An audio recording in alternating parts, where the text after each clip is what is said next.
Poštovani gledatelji, lijep pozdrav. Gledate vijesti televizije Jadran.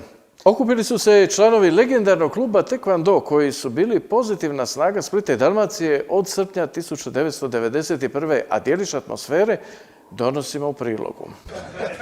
17. studenog 1987. godine u Splitu je osnovan Taekwondo klub Kocunar, a inicijator bio Dragan Primorac i danas se naš ugledni znanstvenik prisjeća početka rada tog kluba. Nas, ja bih rekao, spaja jedno zajedništvo, jedna ljubav prema domovini, prema sportu i oni su ono najbolje što Hrvatska ima i zato je danas moje srce puno emocija, ponosan sam i neke od mojih dragih prijatelja prvi put vidim nakon 25 godina danas.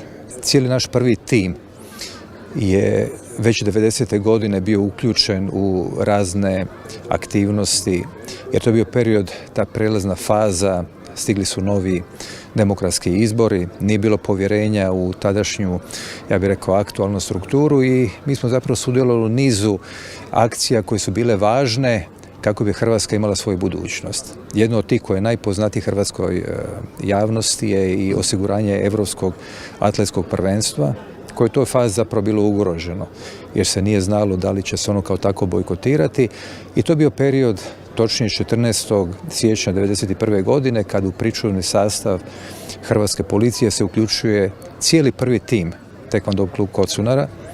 Ja sam kao predsjednik kluba uključio sve te divne mladiće, sportaše koji su čistog srca, zapravo znajući vrlo malo o ratu, odlučili da je to trenutak kad treba braniti Hrvatsku državu. Članovi ovog uzornog sportskog kolektiva su svakako ponosni što su 14. siječnja 1991. godine gotovo cijeli prvi tim ekipe aktivno uključio obranu domovine. Na početku su pristupili pričuvnom sastavu Ministarstva unutarnjih poslova i kasnije kao pripadnici brojnih postrojbi Hrvatske vojske. Ratovali se na brojnim bojištima, a čak 6 su i dala mlade živote na oltar domovine.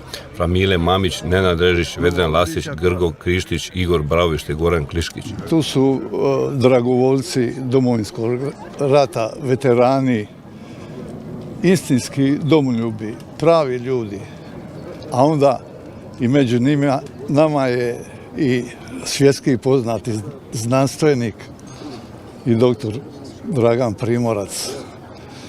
Znate šta, biti u ovakvom društvu stvarno se lijepo osjećam, ali ne mogu skriti tugu. Šta je moj Goran ovdje? Prvi dani su bili jako teški, dakle bila je pričuva plus redovita milicija, odnosno policija, nasuprot JNA i svojnog silišta je bilo. Kada su došli momci iz Taekwondo kluba, to je bilo jedno veliko pojačanje meni u postrojbi. Oni su dobili ulogu interventnog voda, dakle odrađivanje brzih i specijalnih zadaća po gradu Splitu. O tome se zaboravilo, ne piše se koliko je svega čega bilo, što smo pokupili, napravili, ali sve radi sigurnosti građana Splita.